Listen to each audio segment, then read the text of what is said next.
Good morning and happy St. Patrick's Day to you. You know what I figured out? I don't own anything green. I have one green sweater. I have one green, real green, that's hard to say, polo. It's in Michigan. I'm a summer. We don't wear green. But happy St. Patrick's Day to you. If you're in Indianapolis, I'm free for a green beer, a green tea. Hit me up today. You know what we're talking about? Flea and Tick, protecting pets. One of the best money makers ever in the green industry. Introducing Cocoa Butter Kisses. We sing when we walk in the door, we say, Cocoa Butter Kisses, the one that mommy misses. I got that from Sabina Hickman. She used to be the CEO of NLP. How many of you have dogs? Cats? Everybody has a dog and cat. Today is Take Your Dog to Work Day, also known as Every Day in Quarantine. This is my 12-year-old Pom, Coco. Coco, can you say hi? Can you give mommy sugars? Are you scared? She's got stage fright. Do you know how much money we spend on Coco? Do you know how much money your customers will spend on their pets if you ask them to? If you provide them a service to protect, we're going to use that word about 500 times today. Protecting our animals. Coco just got groomed. She's got her little Burberry collar on. Do you know how much a Burberry collar cost? Do you understand the size of the pet market? What people are willing to spend on their pets? How about her customized little chain that says Coco, her tag with our phone number on it? Of course, she's microchipped because we care about where she is. Let's see, what else did we buy recently during COVID? Okay, don't get into any trouble down there.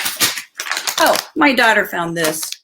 This is just warming you up for what we can offer customers in the green industry. When I show you what people are spending on their dogs. This little mat, Annabelle will put yogurt or peanut butter on it. We freeze it, and then if we go out for a while, we'll leave this to entertain her because it's corrugated, and she spends time getting stuff off there. Yogurt, peanut butter. Let me introduce you to our new supplement. These are $60, okay? But she's a small dog with bad knees. This is Cosequin for dogs, $60. She gets one a day. It's about $2 a day. I don't know, but it's worth it, right? I'm going to spend that. Now, Cheryl Claiborne, if you have been in the green industry any length of time, you guys know Cheryl Claiborne. She was the member director at NALP. She taught me how to make homemade dog food, okay? This is fresh organic chicken, organic pumpkin, spinach, carrots. I spend about 3 hours a month, and then I freeze it, making homemade dog food with fresh ingredients for my dog. It is crazy, you guys. This 71 million households in the US own pets. 71 million. How many of you are or know a new pet owner from 2020? Andrew Zeeler, Zeeler Landscape, our friend in Dayton. They got a new dog. Caitlin Pomeroy, she's our VP of products. She got a new dog at Real Green. Lots of new pet parents. Why? This was the perfect time to stay home and train a pet, right? A lot of you told me that. The pet food market is $36 billion with a B.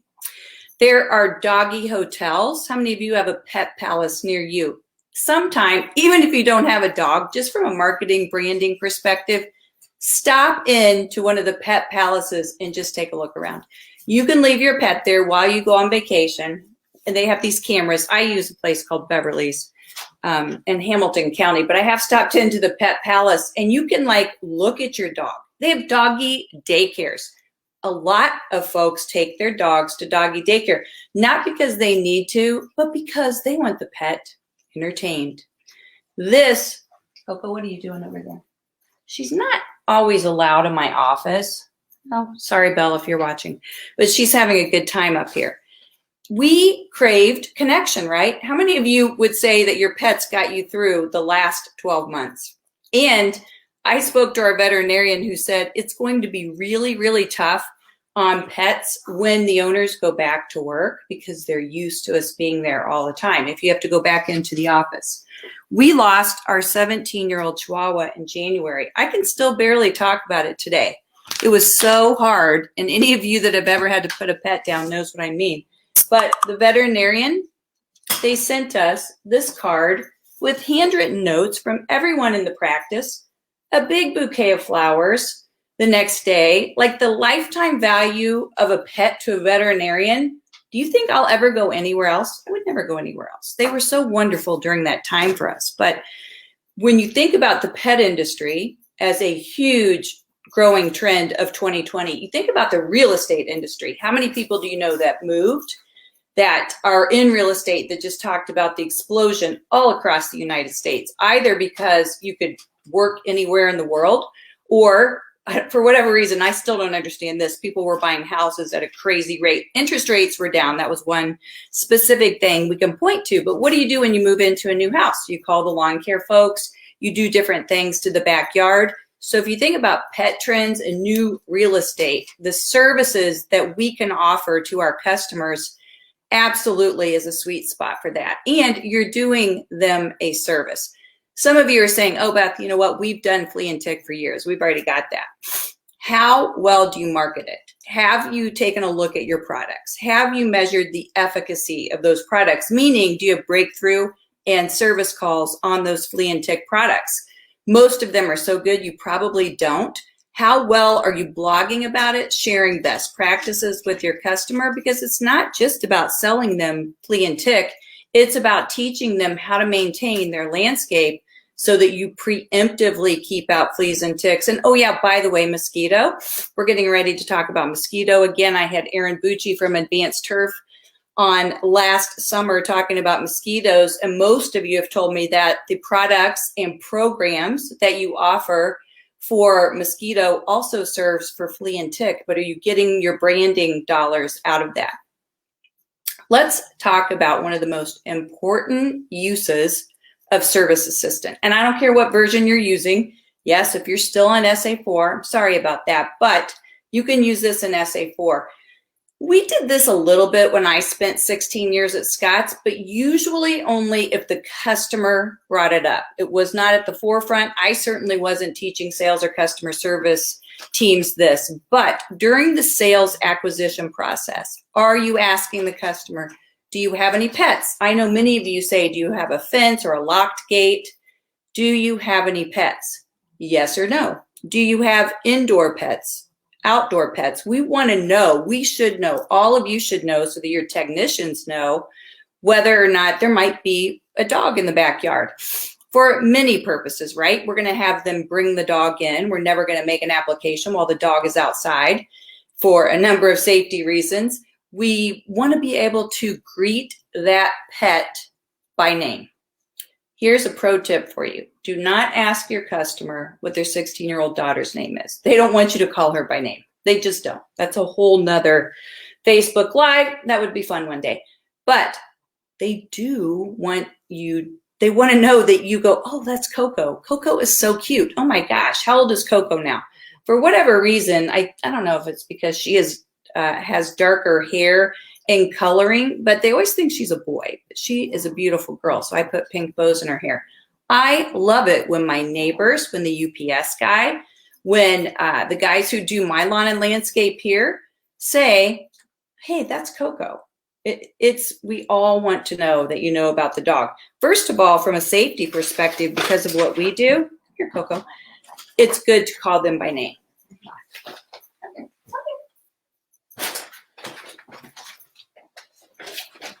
When the doorbell rings, who do you think starts barking? So now that we're getting out of quarantine in some places, some of you are knocking on doors again, the dogs bark.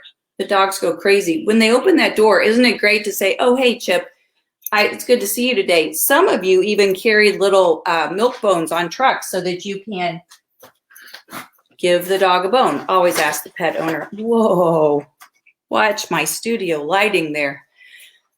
Anyway, let's talk about how we are going to maximize this program. during customer acquisition, there's a few fields in Service Assistant that I'm asking you to use. Obviously, the invoice notes, because when one of your technicians is using mobile, they want that information at the forefront. The small dog is Chip, the bigger dog is Coco. Note, the customer lost their dog Chip this year. Maybe I shared, oh, you don't have to knock on the door anymore because Chip passed away, which did happen and is still sad to talk about. But in the invoice notes, you want the technician who is at the customer-facing scenarios to know that. You want customer service reps to know it, right? So you're sending someone out there, customer service, weave in conversations about the dogs. If they've given you that information, they want to talk about it. So I would recommend putting it in invoice notes. Has an outdoor cat, has an outdoor dog, has an indoor dog, okay to give bones. And then I would add flag codes this year, because we want to be able to report on this, right? Won't it be fun at Solutions next year for us to sit around and talk about how to maximize the pet industry when you guys give me data? So start tracking flag codes. Putting in invoice notes, dog's name is Coco, doesn't allow me to report on that. But if you set up a flag code that says outdoor dog, outdoor cat, indoor dog, whatever you want to, whatever is happening near you. My friend Andrew Wesselman in Cincinnati, he has a chicken coop. He's got outdoor chickens, so you gotta watch out for that. But we'll be able to report on it if you set up those flag codes. So set up flag codes for whatever pets you think you should track. Definitely outdoor dogs, because we'll talk about that. And then put the dog's name on the invoice notes. And it doesn't just have to be at the time of sale. So we're having this conversation today and you've never done it.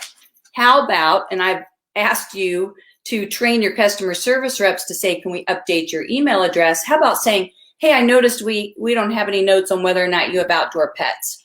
People want to talk about their pets. You want to talk about pets? You saw how cute she was. You just give me a call today. People want to talk about their pets. It's a great icebreaker. Maybe you're in a situation where a customer is animated for another reason, and after you've solved that problem, hey, I noticed we don't have any information on whether or not you have pets. Always update that. And it's not because necessarily you're going to modify anything that happens on the lawn, because I know you are all using products that are safe for pets and children. Practically safe, asterisk, see your own label. But it is just a great customer relationship tool. So be sure that you're doing that. Isn't it crazy that one of the new franchises is Pep Butler? Like, I can't remember. I think they're part of Spring Green. But for $8 a week, you can have someone come scoop your poop. If I still had high school age kids at home, they wouldn't be mowing lawns. They'd be scooping poop for someone.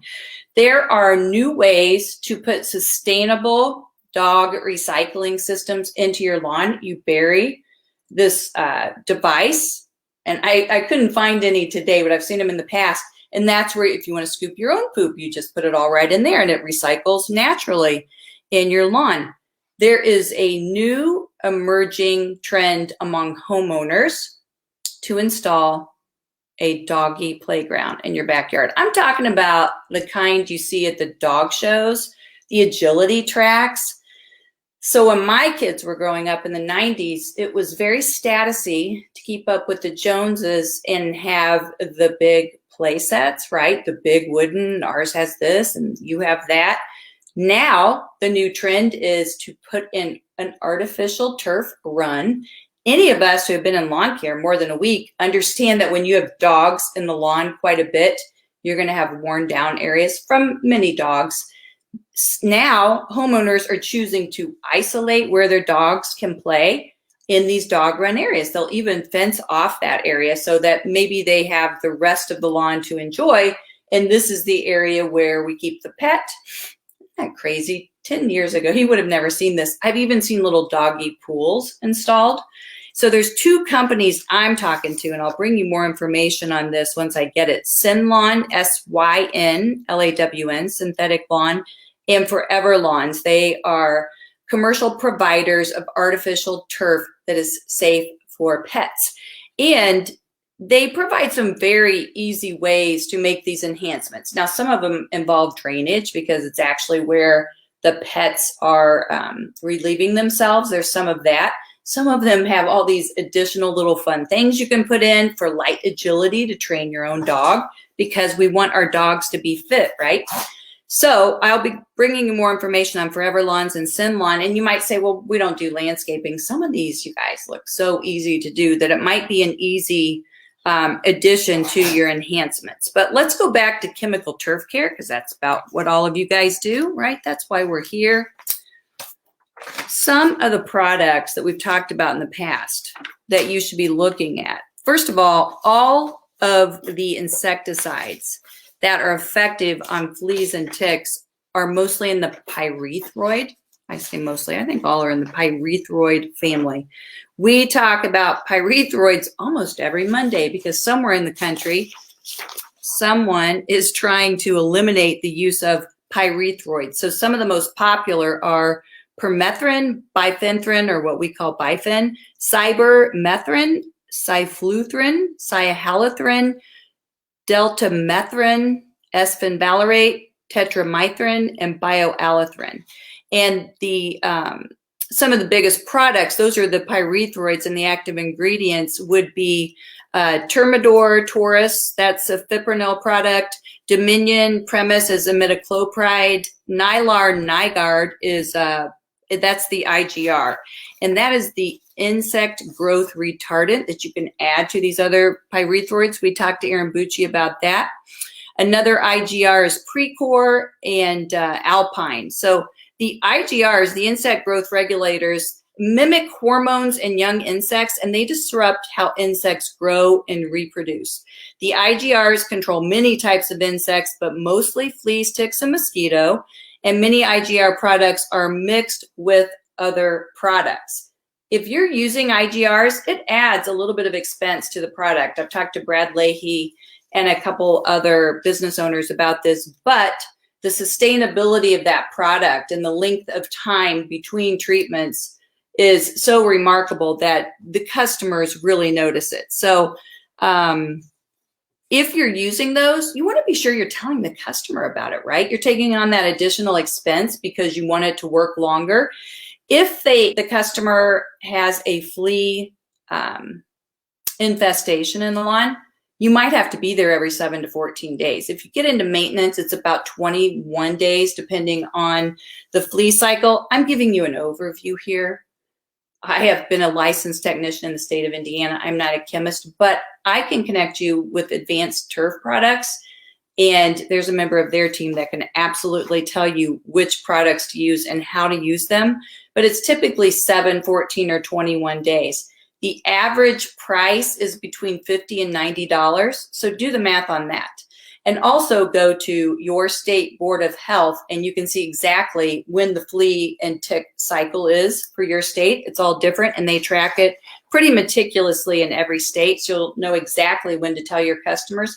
And always quote, we're in Alpharetta, Georgia. And in this county, based on last year, fleas and ticks emerged during this month, and they went until this month. Actually, in Alpharetta, they're probably year-round. But ensure that you are applying products and offering services during a time when it has absolutely been proven by either local agronomists, universities, or the Department of Health when they actually have those activities.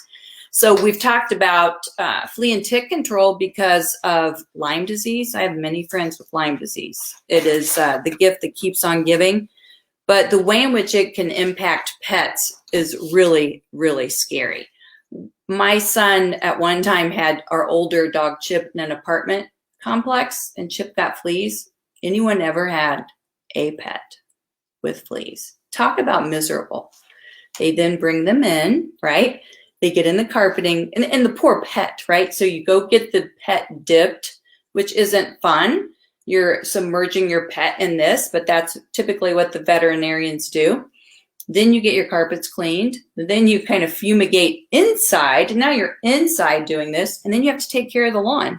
If a pet owner has ever had that, you bet they're signing up for whatever program you have. And when you talk about why your products, your services, your rounds are 10% more because you're using an IGR, and that's going to protect the lawn longer, they're signing up with you. Know your stuff on this and be sure that you are providing the best practices. So If you want to protect your entire lawn, you're going to tell them clear the tall grasses. Maybe they're, of course, mowing the areas that you're treating, but it might be surrounded by other large grass areas. Be sure that around the edges of the lawn, they're doing that. Place a 3-foot wide barrier of wood chips or gravel between lawns and wooded areas. So if you have a natural area, be sure you're putting in a mulch area, wood chips or gravel. That will delineate how some of those fleas and ticks get in.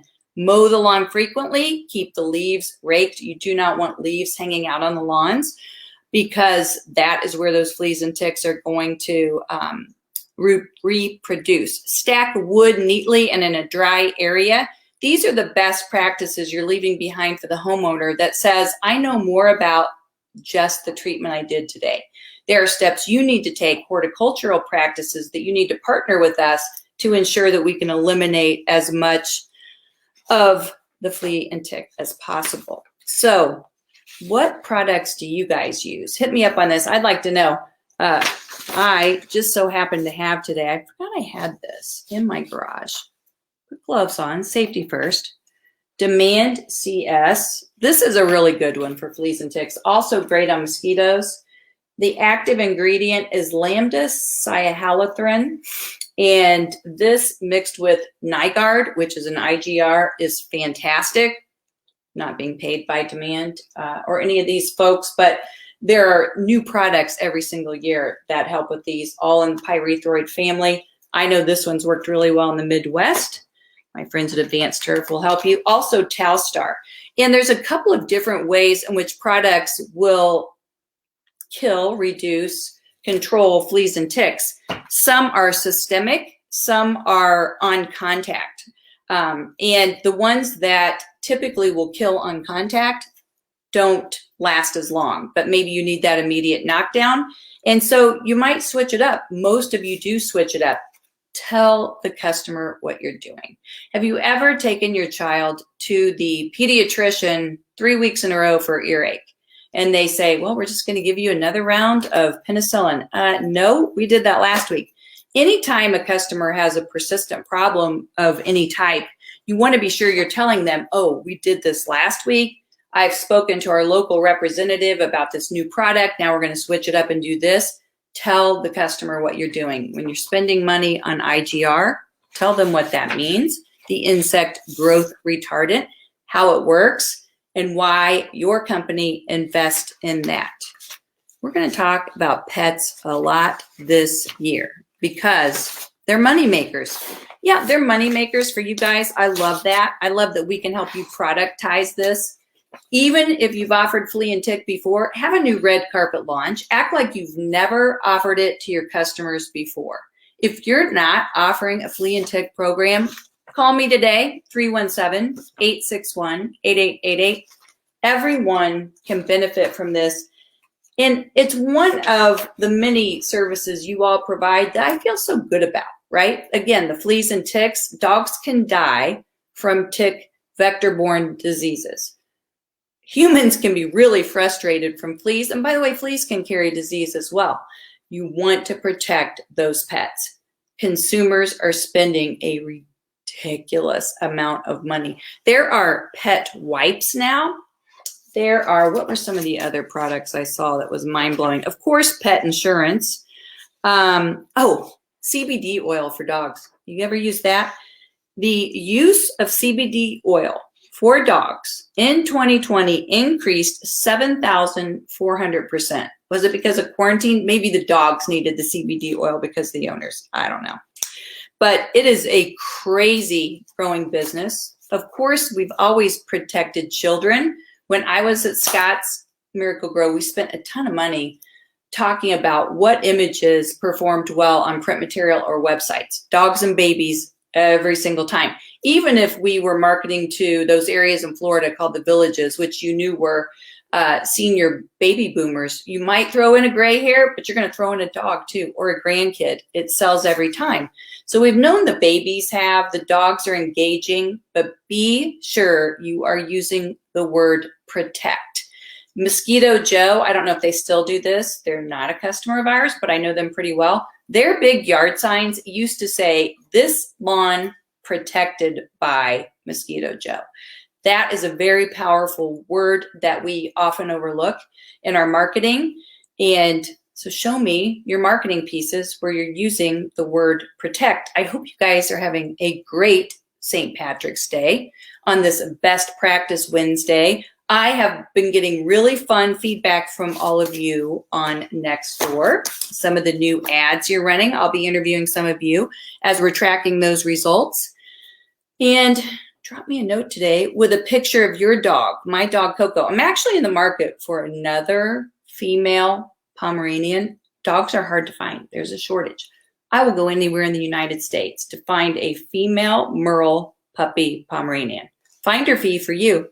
So thanks for joining me today. If you need any information about what the playbook is on how to add flea and tick control to your services, how do I set it up in Service Assistant? How do I report on it? What's the best AMA marketing? We've got a wide array of products we can help you with from a marketing perspective. I can direct you to the best people in the industry to come up with a program that suits the agronomics for wherever you are in the United States.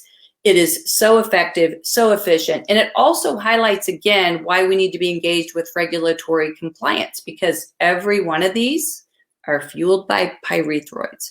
And just think about that. If you can't use pyrethroids where you're at, what's going to happen to the flea and tick community? And not just for our pets, for human health as well. But it does highlight that again. So I hope you have a terrific St. Patrick's Day. Glad to be back from vacation. Glad you all got to see Cocoa Butter Kisses. Don't look at me like that. I've seen how you talk to your dogs. Even grown men. You should see my sons talking to Bean. She's got 25 nicknames. I know how you all talk to your dogs. We all do it. So I hope you have a great day. Drop me a pic of your dog. Tell me about any other programs that you're offering, how you approach customer relationship management with your customers, how you use Service Assistant for that. And I'm going to dig into forever lawns and synthetic lawns just to continue to pass that along. Even if it's not something you want to do, maybe you'll partner with a local provider at that, right? Have a great day. I'll see you on Friday with a special guest.